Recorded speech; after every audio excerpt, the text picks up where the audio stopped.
வணக்கம் மக்களே, நான் கமல். இது ஆஃபீஸ் குக்கிங் சேனல். இன்றைக்கி நம்ம வாழைத்தண்டு கூட்டை எப்படி பண்ணலான்றது பார்க்கலாம் வாங்க.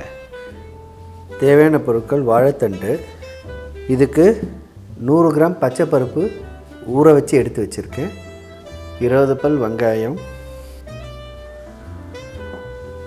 கொஞ்சம் சீரகம், பெருங்காயத்தூள், கடுகு தாளிக்க, காஞ்ச மிளகாய் தாளிக்க. இப்போ அடுப்பில் குக்கரை வச்சுக்கிறோம், பற்ற வச்சுக்கலாம். நறுக்கி ஊற வச்ச வாழைத்தண்டு,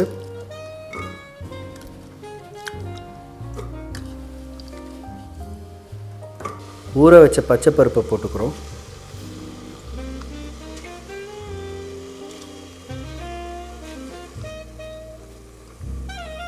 பூண்டு, வெங்காயம், 2 பச்சை மிளகா உடச்சி போட்டுக்கலாம். பெருங்காயத்தூள், சீரகம். சீரகம் இருந்தால் செரிமானத்துக்கு கொடுக்கும்போது உங்களுக்கு வாயு தொந்தரவு அவ்வளோவா இருக்காது. கொஞ்சமாக தண்ணி சேர்த்துக்கலாம், ஒரு 1/2 டம்ளர் தண்ணி. 1/2 ஸ்பூன் அளவுக்கு எண்ணெய் ஊற்றிக்கலாம். இது ஜஸ்ட் பருப்பு பொங்கி குக்கரை விட்டு வெளியே வராமல் இருக்கிறதுக்காக இந்த எண்ணெய் ஊற்றும். இப்போ இதை லைட்டாக எல்லாம் கிளறி விட்டு, மஞ்சள் போட மறந்துட்டேன். மஞ்சள் ஒரு 1/2 ஸ்பூன் போட்டுக்கிறேன். மஞ்சள் போட்ட பிறகு ஒரு கிளறிக்கலாம். பருப்பு ஆல்ரெடி ஊறி இருக்கிறதுனால நம்ம 2 விசில் கொடுத்தாலே போகிறோம், நல்லா வெந்துடும்.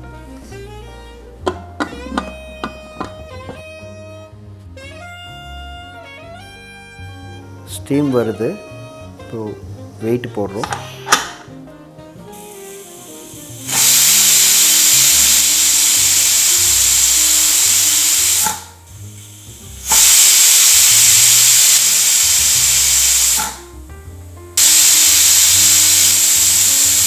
மூணு விசில் வந்துருச்சு.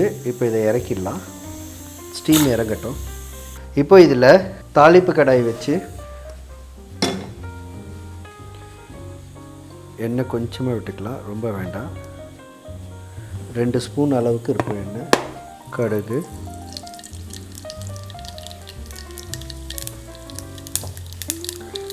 ஒரு 1/2 ஸ்பூன் அளவுக்கு, அது நான் கையில் அளவு எடுத்து போட்டேன். இப்போ கடுகு நல்லா பொரிஞ்சு வருது. கொஞ்சம் சீரகம், இப்போ போடுற சீரகம் வாசனைக்காக. வெங்காயம்,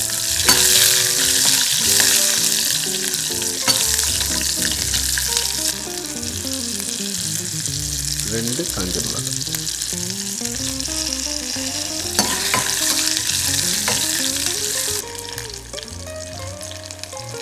இந்த தாளிப்பை இறக்கி வச்சுட்டு கேஸ் ஸ்டீம் ரிலீஸ் பண்ண குக்கரு எடுத்து இந்த பருப்பை நல்லா கிளறி விட்டுக்கலாம்.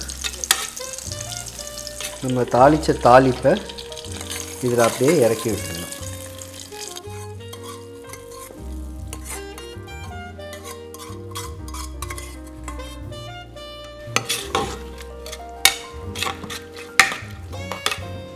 தேவையான அளவுக்கு உப்பு, ஒரு 1/2 ஸ்பூனுக்கு உப்பு போட்டுக்கலாம்.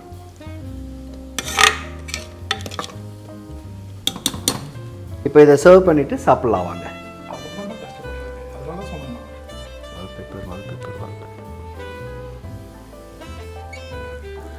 இப்போது இது மேலே கொத்தமல்லி தூவிக்கலாம்.